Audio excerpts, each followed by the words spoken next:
Selamat sore wanita-wanitanya Allah. Sore ini kita bergabung kembali dalam ibadah online WBI. Dimanapun kita berada, dimanapun saat ini, apapun masalah kita yang ada, kita yakin bahwa Tuhan selalu menyertai kita. Mari kita akan memulai ibadah kita ini. Siapkan hati, tubuh, jiwa, dan roh kita untuk menerima berkat yang dari Tuhan, dan kita memuji dan menyembah Dia. Mari kita akan berdoa terlebih dahulu. Ya Tuhan, terima kasih Tuhan untuk kuasa-Mu itu Tuhan, untuk terus menyertai kami, untuk terus memberi kekuatan pada kami Yesus. Sore ini kami mau memuji Engkau lebih lagi Tuhan. Kami akan mendengarkan firman-Mu juga lebih lagi. Kau terus pimpin kami Tuhan. Kami mau mengiring-Mu terus Tuhan, sehingga kami juga menjadi berkat juga Tuhan bagi banyak orang. Terima kasih Bapa, dalam nama-Mu Tuhan kami Yesus Kristus, kami berdoa dan mengucap syukur. Haleluya Tuhan. Amin.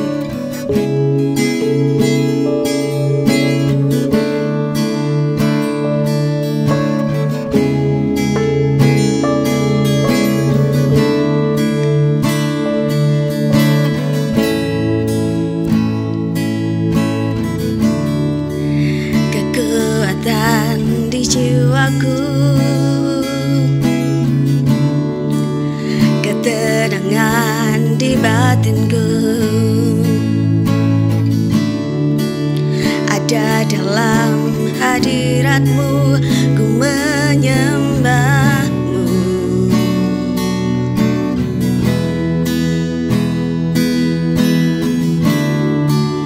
Tersungkurku di kaki-Mu, rasakan hadirat-Mu. Takkan ku melepaskan-Mu, Kau cahaya bagiku. Mengiring-Mu seumur hidupku, masuk dalam rencana-Mu Bapa. Pikiranku, kehendakku, ku serahkan padamu.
kasih Tuhan.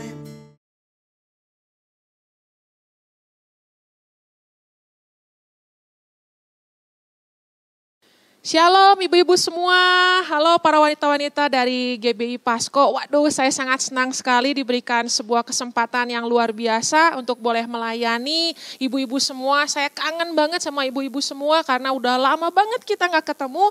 Dan puji Tuhan karena teknologi maka saya bisa menemui ibu-ibu semua walaupun secara rekaman seperti saat ini. Tapi saya percaya pesan firman Tuhan akan tetap dapat memberkati ibu-ibu semua. Walaupun kita terpisah oleh jarak, saya pengen ibu-ibu semua di rumahnya masing-masing berikan tepuk tangan yang luar biasa buat Tuhan. Wow. Mari sebelum memulai kita akan berdoa terlebih dahulu. Bapak, terima kasih untuk saat ini kami boleh beribadah dan kami percaya Tuhan kami adalah wanita-wanita pilihannya Tuhan. Kami percaya kami ada itu karena sebuah tujuan daripada Tuhan dan dalam keadaan dan situasi apapun Tuhan pasti punya kehendak untuk kehidupan kami semua. Tolong kami Tuhan pada saat ini untuk kami mengerti kehendak Tuhan dan untuk kami boleh melakukannya dalam kehidupan kami sehari-hari. Kami percaya saat ini kami sudah menerima mata yang bisa melihat kebenaran firman Tuhan, telinga yang bisa mendengar kebenaran firman Tuhan dan hati yang bisa percaya serta melakukan firman Tuhan. Di dalam nama Tuhan Yesus kami sudah berdoa. Haleluya, amin. Ya baik ibu-ibu semua, sebelumnya juga saya ingin mengucapkan turut berbelasungkawa yang sedalam-dalamnya untuk kepergian dari Cia atau Cing Maria yang sudah dipanggil pulang terlebih dahulu oleh Bapa di surga. Dan saya atas nama keluarga juga sangat-sangat ikut bersimpati terhadap kehilangan yang tentunya ibu-ibu semua juga rasakan karena Cing Maria begitu banyak memberikan kontribusi pelayanan yang sangat luar biasa. Dan saya mengajak, ayo para wanita-wanita GBI Pasko, kita sebagai pemegang tongkat estafet selanjutnya tetap semangat untuk melanjutkan semua teladan-teladan iman yang sudah Cing Maria berikan buat kita semua. Nah baiklah ibu-ibu semua, hari ini saya akan membagikan firman Tuhan dengan tema Love Your Neighbors atau kasihilah sesamamu, Love Your Neighbors. Ibu-ibu semua, di tengah masa-masa pandemi seperti saat ini, tentunya isu tentang love your neighbors atau mengasihi sesama ini bukan sebuah hal yang cukup populer mungkin ya bagi kita secara pribadi, karena mungkin saat ini di tengah segala banyaknya situasi dan tekanan yang dialami, baik itu dalam kita mengurus anak-anak di rumah, di mana anak-anak sekarang semuanya school from home, kuliah juga from home, juga hampir kebanyakan dari kita juga masih ada mungkin yang harus juga melakukan work from home. Kita juga mungkin sebagai istri juga sekarang dituntut untuk ikut juga membantu perekonomian keluarga. Wah, ada begitu banyak tekanan, ada begitu banyak pressure yang kita alami. Tapi ibu-ibu semua, hari ini Tuhan mengingatkan kita untuk kita tetap love your neighbors. Di mana banyak orang yang ingin menyelamatkan dirinya sendiri, tapi Tuhan katakan untuk kita tetap mengasihi sesama kita. Kita akan baca dulu ayat firman Tuhan dalam Matius pasal yang ke-22, ayat yang ke-36 sampai dengan 40. Saya akan bacakan untuk ibu-ibu semua. Guru, hukum manakah yang terutama dalam hukum Taurat? Jawab Yesus kepadanya, kasihilah Tuhan Allahmu dengan segenap hatimu dan dengan segenap jiwamu dan dengan segenap akal budimu. Itulah hukum yang terutama dan yang pertama. Dan hukum yang kedua yang sama dengan itu ialah kasihilah sesamamu manusia seperti dirimu sendiri. Pada kedua hukum inilah tergantung seluruh hukum Taurat dan kitab para nabi. Ibu-ibu, ayat ini sangat menarik sekali. Kenapa? Karena Tuhan ada seseorang bertanya, guru, hukum manakah yang terutama dalam hukum Taurat? Kalau terutama harusnya Tuhan hanya menjawab satu hukum.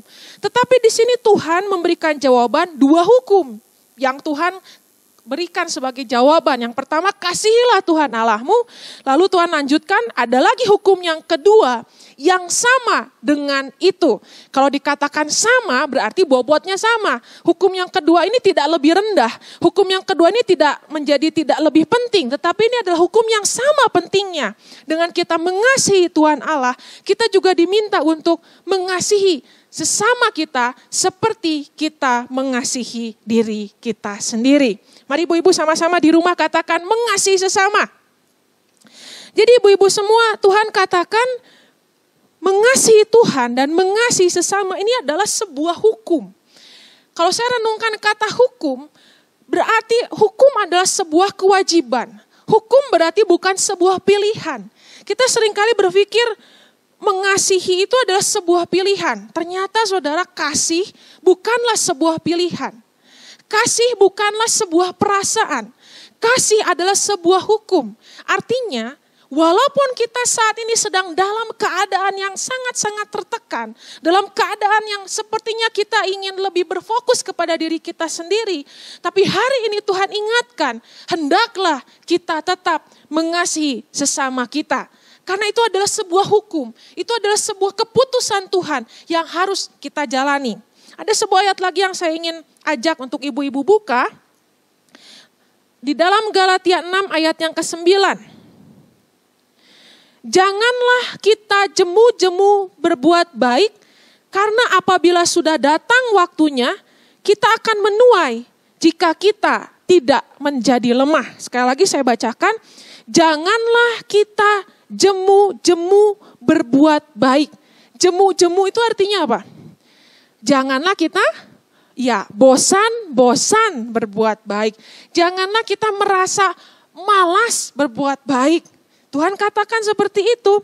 Di sini tidak ada kata kecuali kalau lagi masa krisis. Enggak ada ibu-ibu. Tuhan tetap katakan walaupun lagi masa krisis, walaupun mungkin saat ini kita sepertinya aduh beban saya juga banyak. Tapi Tuhan katakan janganlah kita jemu-jemu berbuat baik. Sama-sama katakan berbuat baik. Mantap suara ibu-ibu semua walaupun saya enggak dengar langsung tapi saya percaya ibu-ibu semua di rumah dengan penuh bersemangat berkata sama-sama berbuat baik. Amin. Janganlah kita jemu-jemu berbuat baik. Jadi ibu-ibu sekali lagi Tuhan ingatkan kita, janganlah jemu-jemu mengasihi. Ya, jadi ibu-ibu jangan bilang, aduh saya mah kerteharayang mengasihi.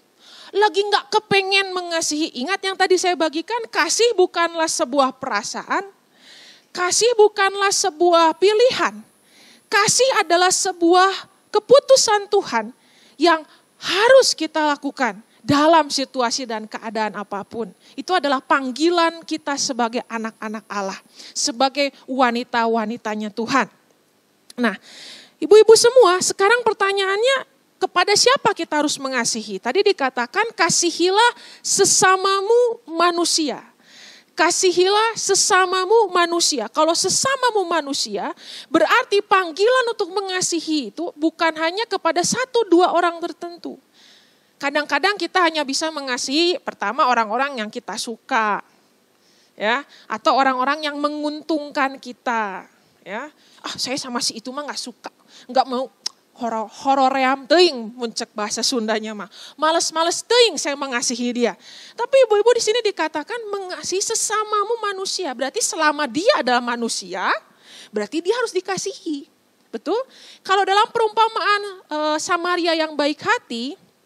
Ya, ibu-ibu mungkin yang pernah membacanya dalam Alkitab, di situ diceritakan ada seorang Yahudi ya yang dia terkena musibah ya dipukuli oleh para perampok.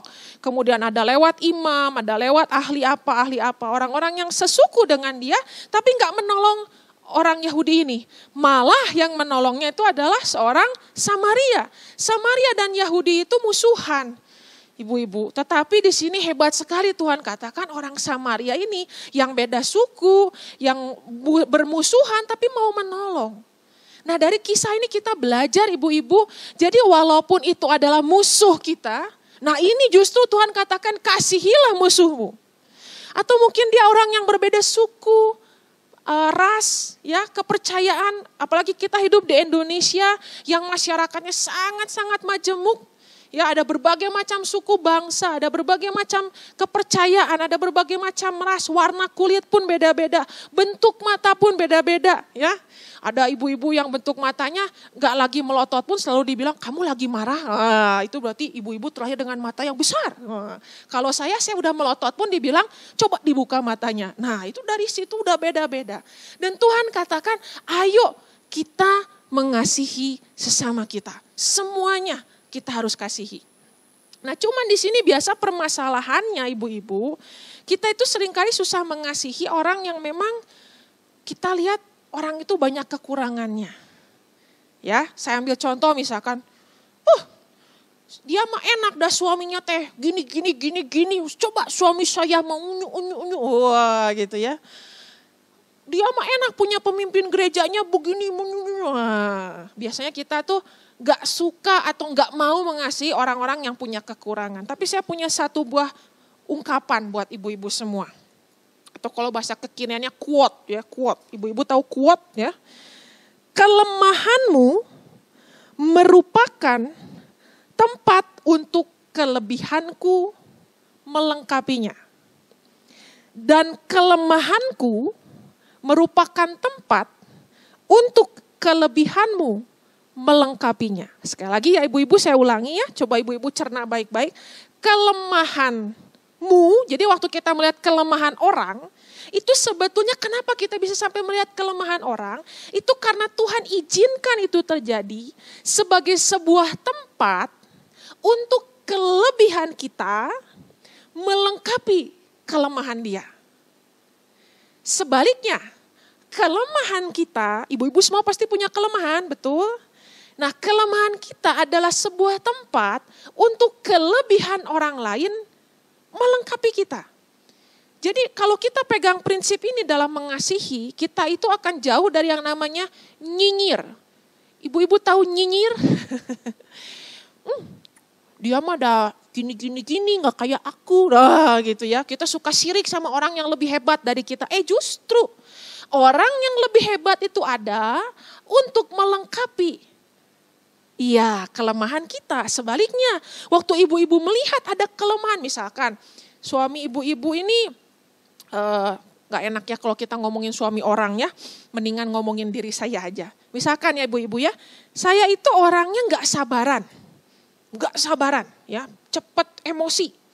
Nah, saya tuh diberikan suami yang kebalikannya saya, sabar sekali. Nah, kadang-kadang ya, saya melihat dia tuh, ini orang tuh ya rada gimana gitu ya, rada cepat gimana gitu ya. Tapi Tuhan ngajar saya, Yeli, berarti suamimu yang tidak bisa terlalu cepat itu harus kamu tutupi dengan kelebihanmu. Sebaliknya, saya yang tidak penyabar ini justru kesabaran suami saya itu untuk menutupi saya. Nah, jadi kalau kita seperti itu membangun hubungan baik dalam keluarga, dalam komunitas gereja ataupun tempat pekerjaan atau dimanapun kita berada, kita akan jauh dari sikap suka menuntut. Ya, sama pemimpin gereja, pemimpin saya mau begini. Nah, ibu-ibu kan bisa melihat kelemahannya. Sekarang berarti ibu-ibu punya kelebihan untuk menutupi kelemahan dari pemimpin kita.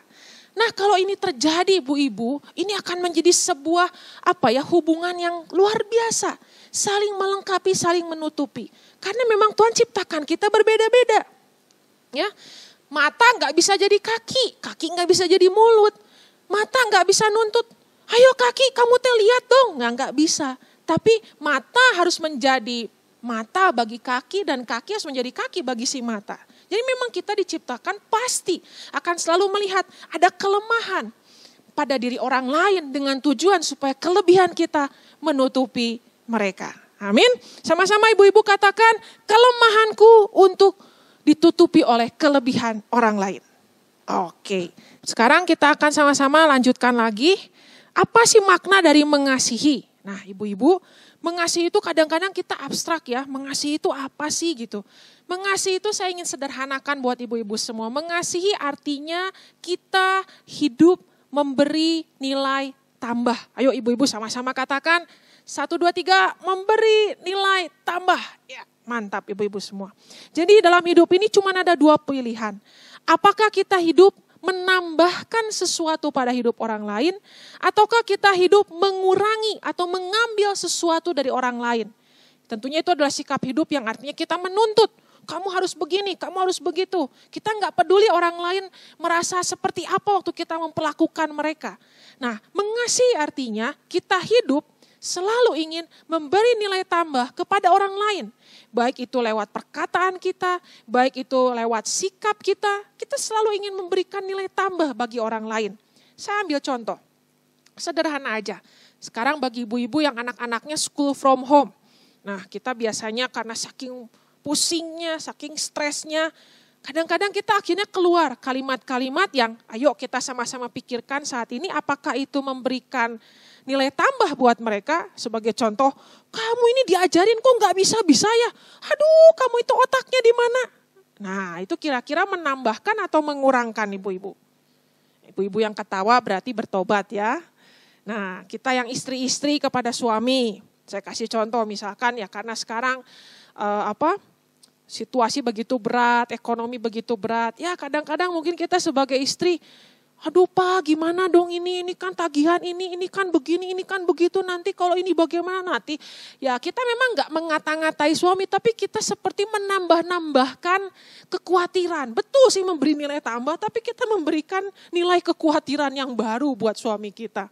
Bukan memberikan sebuah semangat, bukan memberikan sebuah ketenangan. Ya kita sebagai istri ya udah Pak kita tetap tenang, percaya Tuhan pasti tolong begitu ya. Kita ajak suami berdoa, nah itu kan memberikan nilai tambah. Saya perbesar lagi skupnya, misalkan dalam kita berbangsa, ya, dalam kita berkomunitas sebagai satu kota. Mungkin ibu-ibu satu hari pergi ke supermarket atau mungkin ke pasar. Seperti apa kita memperlakukan orang-orang di sekitar kita. Memang sekarang kita semua pakai masker ya ibu-ibu ya. Tapi kita mata kan masih kelihatan. Nah mata yang penuh kecurigaan, mata yang penuh kasih itu kelihatan banget berbeda loh. Apakah kita melihat orang lain dengan mata yang tersenyum begitu ya. Kita tetap ada bertegur sapa begitu ya, mengangguk. Itu sebuah hal-hal yang simple banget loh ibu-ibu. Ya kita ketemu dengan orang lain kita mengangguk, kita berikan senyum atau kita melihat dengan mata penuh curiga, COVID nih kayaknya COVID wah kan. Jadi gak jadi berkat. Kita bukan memberikan penambahan sukacita buat orang lain. Mungkin orang itu udah berhari-hari gak ada yang senyumin, tapi ketemu sama ibu-ibu seperti dapat sebuah kelegaan karena melihat mata ibu-ibu yang penuh kesejukan. Wah itu luar biasa sekali. Jadi ayo saya mengajak ibu-ibu semua, ayo kita hidup memberikan nilai tambah kepada orang lain. Sama seperti yang pernah dibagikan di WBI Pasko beberapa waktu lalu, kisah tentang Naomi dan Ruth. Waktu itu lebih banyak dibahas tentang Naomi. Tapi kalau kita lihat kehidupan Ruth ibu-ibu, dia pun hidup memberikan nilai tambah. Di mana Naomi harusnya hidup menuntut kepada, Ruth harusnya menuntut kepada Naomi. Begitu ya, Naomi ayo dong penuhi kebutuhan saya, aduh mana ini makanan. Tapi di sini Ruth gak menuntut. Padahal itu masa krisis, tapi Ruth mencari apa yang bisa dia kerjakan. Di mana dia akhirnya secara tidak sengaja menemukan ladang Boas. Dan di situ dia bekerja dengan tak henti-hentinya. Nanti coba ibu-ibu baca di rumah Ruth pasal yang kedua. Dia mengambil berkas-berkas jelai-jelai itu, terus bekerja siang dan malam. Dan itu bukan sesuatu yang mudah, bukan sesuatu yang gampang. Tapi Ruth mau hidupnya bukan membebani hidup Naomi, tapi dia mau hidup memberikan nilai tambah kepada Naomi. Nah, selanjutnya ibu-ibu pertanyaannya, bagaimana saya bisa tetap mengasihi di masa-masa yang sukar ini? Kuncinya cuma satu ibu-ibu, yang tadi kita sudah baca di awal. Kasihilah Tuhan Allahmu dengan segenap hatimu, dengan segenap kekuatan pikiran, di mana kita diminta oleh Tuhan untuk hidup mengasihi Dia. Mengasihi Tuhan artinya apa? Kita hidup punya bangun hubungan dengan Tuhan. Kasih dalam diri manusia itu terbatas ibu-ibu. Saya tahu itu, di mana saya juga ibu-ibu, saya pun dalam posisi sebagai ibu rumah tangga, sebagai seorang istri, dan di mana sekarang karena perekonomian juga sedang tidak baik, saya pun harus ikut menolong suami saya. Belum lagi ketambah saya pemimpin di gereja. Begitu banyak urusan. Seringkali ibu-ibu hati saya ini menjerit, udahlah ngapain saya ngurusin jemaat, ngapain saya ngurusin orang lain, ngapain saya ngurusin ibu-ibu. Enggak ya ibu-ibu, bercanda. Tapi waktu saya dalam keadaan yang serba gak enak seperti ini, Saya datang sama Tuhan, saya berdoa. Tuhan tuh selalu berikan kekuatan yang baru buat saya. Ayo Yel, jangan menyerah. Tetap layani kehendak Tuhan. Tetap layani jiwa-jiwa. Dimanapun kamu diberikan kesempatan. Kadang ada jemaat yang telepon, ibu-ibu mau curhat. Kadang ada yang minta lewat WhatsApp. Kadang ada yang sakit minta didoakan.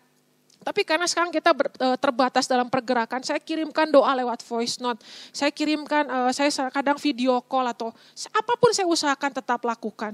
Kadang hati ini ngerasa capek, ngapain saya mikirin orang lain. Tapi ibu-ibu justru ini yang saya alami. Waktu saya tetap fokus memberikan nilai tambah pada hidup orang lain. Waktu saya tetap fokus untuk menjadi kelebihan untuk kelemahannya orang lain. Justru saat saya menguatkan orang lain.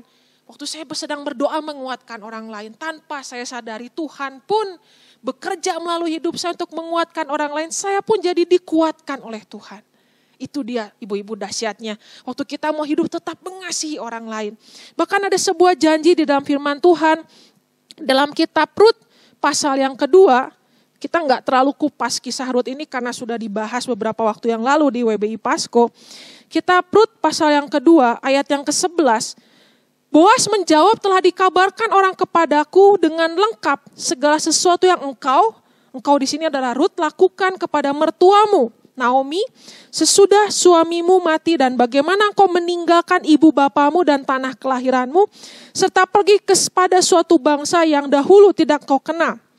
Ibu-ibu perhatikan ayat yang ke-12, Tuhan kiranya membalas perbuatanmu itu dan kepadamu kiranya dikaruniakan upahmu sepenuhnya oleh Tuhan Allah Israel yang di bawah sayapnya engkau datang berlindung. Ibu-ibu, ada sebuah janji Tuhan yang sangat luar biasa buat kita yang mau tetap hidup mengasihi sesama kita. Memang dari orang kita kadang tidak bisa dapatkan balasan kebaikan hati kita. Tetapi ibu-ibu percayalah, Tuhan akan membalaskan setiap perbuatan kasih kita. Tuhan akan membalaskan setiap perbuatan baik yang kita lakukan. Kita jangan berharap dari manusia. Manusia bukan sumber berkat kita, tapi Tuhan sumber berkat kita.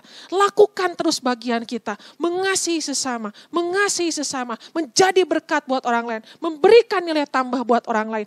Maka seperti janji Tuhan, dikatakan bahwa engkau akan mendapatkan upah yang sepenuhnya dari Tuhan. Nah ibu-ibu, saya ingin menyaksikan sebagai penutup dari share saya pada hari ini, usaha bisnis restoran saya juga ibu-ibu cukup terganggu karena pandemi COVID ini. Di satu sisi sebetulnya saya bisa ambil keputusan untuk saya hentikan bisnis saya. Saya hanya mungkin pertahankan koki saja 2 orang. Tapi waktu saya datang sama Tuhan, Tuhan bilang kamu harus hidup jadi berkat. Kalau kamu lakukan hal seperti itu, kamu gak jadi berkat. Karena mungkin bisa saja ada berkat-berkat dalam hidup saya yang ternyata bukan punya saya, tapi punya karyawan-karyawan saya. Wah, waktu saya dapat pencerahan itu dari Tuhan, saya takut ibu-ibu untuk tutup restoran saya. Sehingga saya dan suami bersepakat kita tetap jalan. Walaupun hari demi hari, bulan demi bulan, kami nombok ibu-ibu. Kami gak dapat untung, bukannya untung, tapi kita nombok untuk bayar gaji. Tabungan kita buka untuk kita bisa tutup biaya operasional. Tapi kenapa kami tetap lakukan itu? Karena kami percaya akan janji Tuhan ini. Kami mau tetap jadi berkat buat karyawan-karyawan kami. Walaupun mereka tuh sebetulnya bukan agama dengan saya, bukan jemaat gereja saya juga ibu-ibu. Tetapi kami mau tetap jadi berkat buat komunitas, buat kota ini. Ada beberapa karyawan, kurang lebih sekitar 18 karyawan yang ada di bawah saya. Saya tetap punya tanggung jawab untuk mereka, menyelamatkan kehidupan mereka. Dan saya percaya akan janji Tuhan ini, di mana Tuhan kiranya akan membalas perbuatan yang kami lakukan. Kapan? Kami nggak tahu. Tapi kami tetap pegang janji Tuhan, bahwa Tuhan sekali-kali tidak akan pernah meninggalkan kita. Jadi ibu-ibu pada hari ini sekali lagi saya mengajak, ayo kita tetap hidup mengasihi sesama kita. Walaupun keadaannya sesulit apapun, ayo tetap menjadi berkat, memberikan nilai tambah bagi orang lain dimanapun kita berada. Mari sama-sama kita berdoa. Tuhan, terima kasih buat hari ini kami boleh dengar kebenaran firman Tuhan. Tolong kami ya Tuhan untuk kami boleh menjadi berkat. Untuk kami boleh mengasihi sesama kami siapapun mereka. Dimanapun mereka berada, dimanapun kami sudah ditempatkan. Tuhan, mari melalui pertolongan daripada Roh Kudus berikan ide-ide kreatif kepada setiap wanita-wanita yang saat ini mendengarkan dan mengikuti ibadah pada hari ini. Berikan kemampuan untuk kami semua boleh tetap mengasihi sesama kami.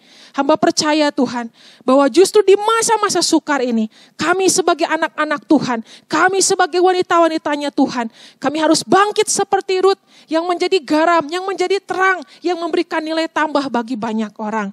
Tolong kami ya Tuhan, mampukan kami untuk melakukan hal itu.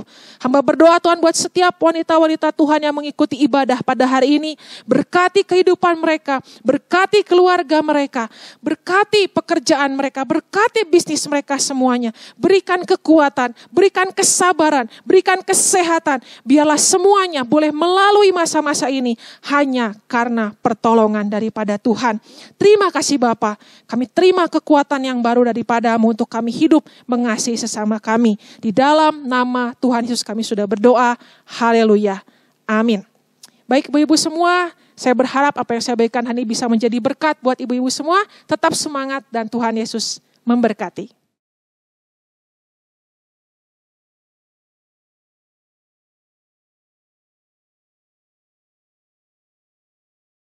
Mari kita mengangkat tangan kita saudara untuk menerima berkat dari Tuhan. Tuhan memberkati dan melindungi engkau sekalian. Tuhan menyinari engkau dengan wajahnya dan memberikan kasih karunia-Nya. Tuhan menghadapkan wajahnya dan memberikan kepada engkau sekalian damai sejahtera. Kekasih-kekasih Allah, tetaplah di tempatmu. Berkat Allah akan turun ke atasmu ketika engkau hidup dalam anugerah dan pemeliharaan Tuhan. Karena kasih karunia dari Allah Bapa di sorga, cinta kasih Tuhan Yesus Kristus, dan dengan persekutuan Roh Allah yang kudus, menyertai saudara saat ini, hari ini, dan terus kekal sampai fajar Maranatha. Tuhan memberkati saudara sekalian. Haleluya. Amin.